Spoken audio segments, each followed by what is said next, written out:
Sri Aurobindo et l'avenir de la Terre. Parfois, une grande pensée errante voit les âges encore inaccomplis, saisit la force dans sa coulée éternelle et précipite sur la terre la vision puissante qui est comme un pouvoir de rendre réel ce qu'elle a vu. Sri Aurobindo est cette vision et ce pouvoir de précipiter le futur dans le présent. Un instant, il a vu, et ce qu'il a vu, des âges vont l'accomplir, et des millions d'hommes sans savoir vont se mettre en quête de l'imperceptible frémissement nouveau qui a envahi l'atmosphère de la Terre. Cette année, nous allons célébrer le centenaire de Sri Aurobindo. Il est à peine connu d'une poignée d'hommes, et pourtant son nom retentira encore quand nos grands hommes d'aujourd'hui et d'hier seront ensevelis sous leurs propres décombres. Son œuvre est discutée des philosophes, louée par des poètes. On parle de sa vision sociologique, de son yoga. Mais Sri Aurobindo est une action vivante, une parole qui se réalise. Et nous pouvons chaque jour, et sous les 1000 circonstances qui semblent déchirer la terre et renverser ses structures, voir le premier reflux de la force qui l'a mise en branle. Au début de ce siècle, quand l'Inde se battait encore contre la domination britannique, Sri Aurobindo s'écriait « Ce n'est pas seulement une révolte contre l'Empire britannique qui est nécessaire, mais une révolte contre la nature universelle tout entière. » Car le problème est fondamental. Il ne s'agit pas d'apporter une nouvelle philosophie au monde, ni de nouvelles idées, ni des illuminations. Il ne s'agit pas de rendre la prison plus habitable, ni de doter l'homme de pouvoirs toujours plus fantastiques. Avec tous ses microscopes et ses télescopes, le gnome humain reste gnome, douloureux et impuissant. Nous envoyons des fusées sur la Lune, mais nous ne connaissons même pas notre propre cœur.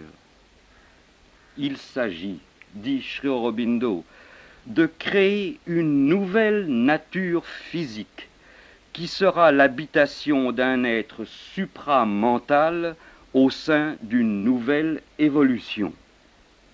Car, en vérité, dit-il, l'imperfection de l'homme n'est pas le dernier mot de la nature, mais sa perfection non plus n'est pas le dernier pic de l'esprit. Par-delà l'homme mental que nous sommes, s'ouvre la possibilité d'un autre être qui prendra la tête de l'évolution, comme un jour l'homme a pris la tête de l'évolution parmi les singes.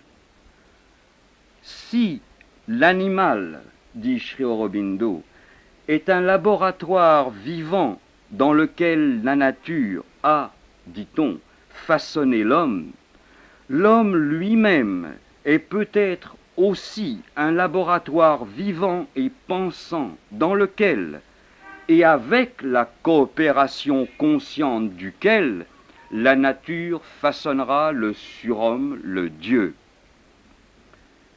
Et Sri Aurobindo vient nous dire comment faire cet autre être, cet être supramental, et non seulement nous le dire, mais le faire, ouvrir le chemin de l'avenir, précipiter sur la terre le rythme de l'évolution, la vibration nouvelle qui remplacera la vibration mentale et nous donnera le pouvoir de briser les murs de notre prison humaine. Et elle craque déjà, notre prison. La fin d'un stade de l'évolution écrit Sri Aurobindo, est généralement marqué par une puissante recrudescence de tout ce qui doit sortir de l'évolution. Cet éclatement paroxystique de toutes les vieilles formes, nous le voyons partout autour de nous. Nos frontières, nos églises, nos lois, nos morales s'écroulent de tous les côtés. Et elles ne s'écroulent pas parce que nous sommes méchants, immoraux, irreligieux, ni parce que nous ne sommes pas assez rationnels, pas assez savants, pas assez humains, mais parce que nous en avons fini d'être humains, fini la vieille mécanique, parce que nous sommes en transition vers autre chose. Ce n'est pas une crise morale que la Terre traverse, c'est une crise évolutive. Nous ne sommes pas en marche vers un monde meilleur ou pire, nous sommes en pleine mutation vers un monde radicalement différent, aussi différent que le monde de l'homme pouvait être différent du monde des singes au tertiaire. Nous entrons dans une nouvelle ère, dans un quinquennère supramental. On quitte son pays, on erre sur les routes, on se met en quête de drogue, en quête d'aventure, on fait des grèves ici, des réformes là et des révolutions encore. Mais, en fait, il n'y a rien de tout cela. On est en quête de l'être nouveau. Sans le savoir, on est en révolution humaine. Et Sri Aurobindo nous donne la clé. Il est possible que le sens de notre propre révolution nous échappe parce que nous voulons prolonger l'existant, le raffiner, l'améliorer, le sublimer. Mais le singe, lorsqu'il était en pleine révolution simiesque pour produire un homme, aurait peut-être commis la même erreur. Il aurait voulu faire un super singe, capable de mieux grimper aux arbres, mieux chasser, mieux courir, doté de plus d'agilité et de plus de malice. Nous avons voulu aussi, avec Nietzsche, faire un surhomme qui n'était qu'un super-homme, ou avec les spiritualistes, faire un super-saint mieux doté de vertu et de sagesse. Mais nous n'avons que faire de la sagesse et de la vertu humaine. Même poussée à leur paroxysme, c'est encore la vieille pauvreté dorée, l'envers glorieux de notre tenace misère. La surhumanité, dit Sri Aurobindo, n'est pas l'homme grimpé à son zénith naturel, pas un degré supérieur de la grandeur humaine, de la connaissance, du pouvoir, de l'intelligence, du génie, de la sainteté, l'amour, la pureté ou la perfection humaine. C'est autre chose, une autre vibration d'être, une autre conscience. Mais si cette conscience ne se situe pas sur les sommets de l'humain, où donc la trouverons-nous? Peut-être, tout simplement, dans ce que nous avons le plus négligé depuis que nous avons entrepris ce cycle mental. Le corps, c'est notre base, notre fondement évolutif, la vieille souche à laquelle nous revenons toujours et qui se rappelle douloureusement à nous en nous faisant souffrir, vieillir, mourir. C'est là le vieux mal jamais guéri, la racine jamais changée, l'obscure matrice de notre misère, à peine différente de ce qu'elle était du temps des Lémuriens. C'est notre substance physique qu'il faut changer. Sinon, elle jettera bas l'un après l'autre tous les artifices humains ou surhumains que nous voudrons coller dessus. Ce corps, cette substance physique cellulaire contient des pouvoirs tout-puissants, dit Sri Aurobindo, une conscience emprisonnée qui recèle toutes les lumières et toutes les infinitudes, autant que les immensités mentales et spirituelles. Car, en vérité, tout est divin. Et si le Seigneur des univers n'est pas dans une seule petite cellule, il n'est nulle part. C'est cette obscure prison originelle cellulaire qu'il faut briser. Et tant que nous ne briserons pas celle-là, nous continuerons à tourner en vain dans les cercles d'or ou de fer de notre prison mentale. Les soi-disant lois absolues de la nature, dit Sri Aurobindo, sont simplement un équilibre établi par la nature, un sillon dans lequel elle s'est habituée à travailler afin d'obtenir certains résultats. Mais si vous changez de conscience, le sillon changera aussi inévitablement.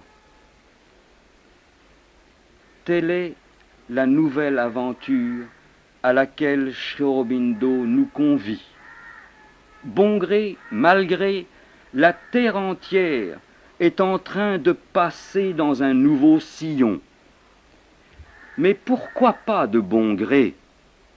Pourquoi ne collaborerions-nous pas à cette aventure jamais courue, à notre propre évolution, au lieu de répéter 1000 fois la vieille histoire, au lieu de courir après des paradis artificiels qui n'étanchent pas notre soif, ou des paradis de l'au-delà qui laissent la terre pourrir avec nos corps?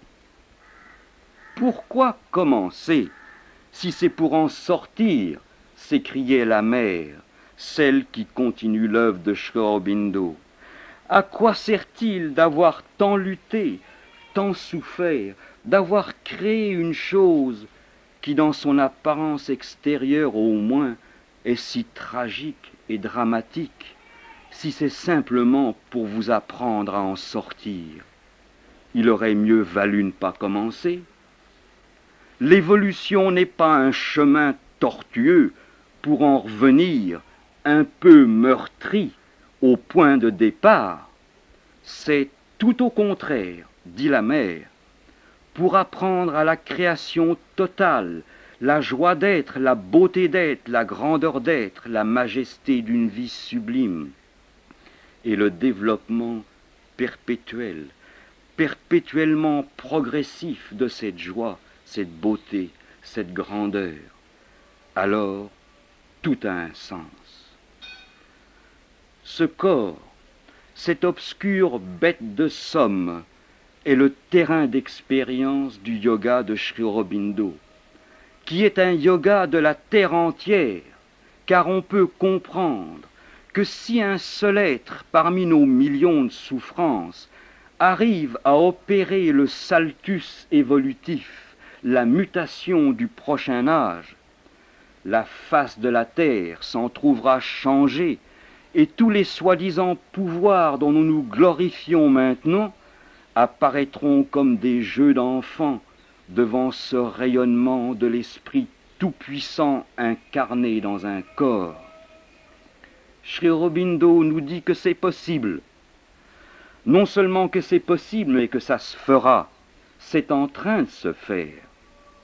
Et tout dépend, peut-être, non pas tant d'un effort sublime de l'humain pour transcender ses limites, que d'un appel, d'un cri conscient de la terre vers cet être nouveau qu'elle porte déjà en elle-même. Tout est là, déjà là dans nos cœurs, la suprême source qui est le suprême pouvoir. Mais il faut que nous l'appelions dans notre forêt de béton. Il faut que nous comprenions notre sens. Il faut que le cri multiplié de la terre, de ces millions d'hommes qui n'en peuvent plus, n'en veulent plus de leur prison, crée une faille par où jaillira la vibration nouvelle. Alors, toutes ces lois apparemment inéluctables qui nous enferment dans leur sillon héréditaire et scientifique s'écrouleront devant la joie des fils aux yeux de soleil. N'espérez rien de la mort, dit la mère, la vie est votre salut, c'est en elle qu'il faut se transformer, c'est sur terre qu'on progresse, c'est sur terre qu'on réalise, c'est dans le corps qu'on remporte la victoire. Et ne laisse point la prudence du monde murmurer à tes oreilles, dit Sri Aurobindo, car c'est l'heure de l'inattendu.